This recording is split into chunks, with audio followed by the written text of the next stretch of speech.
ये महावीर के काल में ब्राह्मणवादी युग था। महावीर के जो 11 गणधर थे ना, वे 11 के 11 ब्राह्मण थे। और जैसे ये इंद्रभूति, वायुभूति, अग्निभूति, ये सगे भाई थे।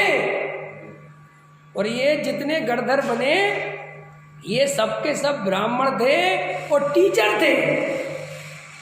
क्या थे? टीचर थे। और टीचर समझ गए ना, गुरु माने जैसे वो इंद्रभूति गौतम के 500 शिष्य थे ना, ऐसे ही वायुभूति के थे, अग्निभूति, सगे भाई। और तीनों एक ही काम करते थे, वेदों की शिक्षा देते थे। तुम्हें आज की अभी तुम्हें पता नहीं है असली बात। ये जो परंपरा से ब्राह्मण जैनियों से चिढ़ते आए हैं, ये आज से नहीं चिढ़ रहे हैं। ये महावीर भगवान के समय से दुर्घटना घटी थी चढ़ने, क्योंकि महावीर भगवान से जैन ब्राह्मण प्रभावित हो के सारे जैन बन गए। तो उनको बड़े बड़े ब्राह्मण बन गए वेदों को छोड़ छोड़ के। तो वे जो वेदवाठी थे वे बहुत क्रोधित हो गए। ये जो शंकराचार्य ने 6-6 महीने होली जलवाई, जैन शास्त्रों की आज की दुश्मनी नहीं है, ये उनकी परंपरा में सिखा गया कि इन जैनियों से बच के रहो। पकड़ में आया क्यों? कि उनके वो यज्ञ, हवन, हिंसा, पूजा पाठ, ये सब वेद, ये सब महावीर के काल में जब महावीर का समोसरण चला और जब तत्व प्रभावना हुई तो बहुत सारे लोग जो है वहां से निकल निकल के यहाँ आ गए। जैसे समझ लो गुरुदेव का काल चला था, हल में है ना। अब अभी देखो ना, वर्तमान में हमसे बहुत से लोग चिढ़ते हैं ना अपने गुरुदेव से। गुरुदेव से क्यों चिढ़ते हैं? गुरुदेव ने किसी का क्या बिगाड़ा? अजय, मेरा प्रश्न है तुमसे, गुरुदेव ने किसी का क्या बिगाड़ा? गुरुदेव ने किसी का बिगाड़ा कुछ? किसी को गाली दी? आज तक उठा के देखो अगर गुरुदेव ने किसी को गाली दी हो। चलो और उठाओ। गुरुदेव ने, सुनो बहुत इंपॉर्टेंट बात कर रहा हूं, श्वेतांबर मत की जितनी निंदा करी है अपने प्रवचनों में, दिगंबर पंथ के लिए, दिगंबर संप्रदाय के लिए, दिगंबर धर्म के लिए हमेशा 1000 प्रशंसा करी है। हजारों सभाओं में कहा कि दिगंबर धर्म ही सच्चा धर्म है और श्वेतांबर धर्म सच्चा नहीं। हजारों सभा में एक श्वेतांबर ने दिगंबर धर्म अंगीकार करके भरी सभा में तुम्हारे दिगंबर धर्म को ऊंचा उठाया। और हे मनुष्य जाति के लोगों, तुम्हारा महादुर्भाग्य है कि तुम ऐसे महापुरुष की निंदा करते हो। अरे तुम्हारे दिगंबरों को भी ढंग से दिगंबरत्व गुरुदेव ने सिखाया। दिगंबरों की पहचान गुरुदेव ने दिलवाई। क्या समझते हो तुम? ये अमेरिका में आज झंडा लहरा रहा है ना गुरुदेव का, ये दिगंबरत्व का, ये गुरुदेव की कृपा है। जो देश विदेश में सब जगह जैन धर्म के गीत बोले जा रहे हैं, मंदिर बन गए विदेशों में जैन धर्म। आज तुम्हें लगता है कि मैं क्यों बता रहा था कि गुरुदेव का विरोध क्यों हुआ?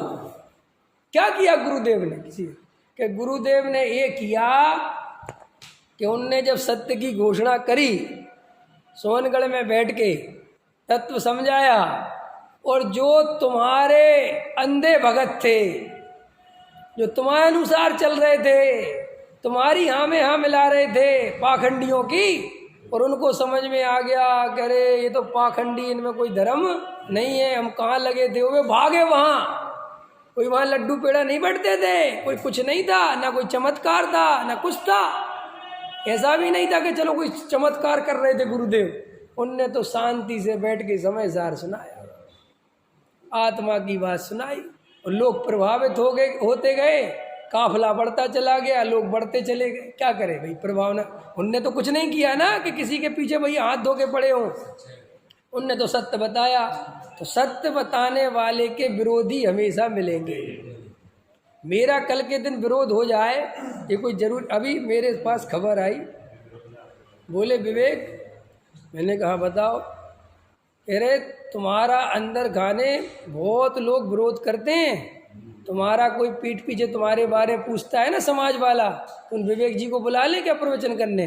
तो बोले बहुत से विद्वान तुम्हारी तुरंत काट कर देते हैं कि बिल्कुल मत बुलाना, एकांतवादी है वो और खतरनाक भी बहुत है, तुम्हारा जो है सब खत्म कर देगा जो चल रहा है।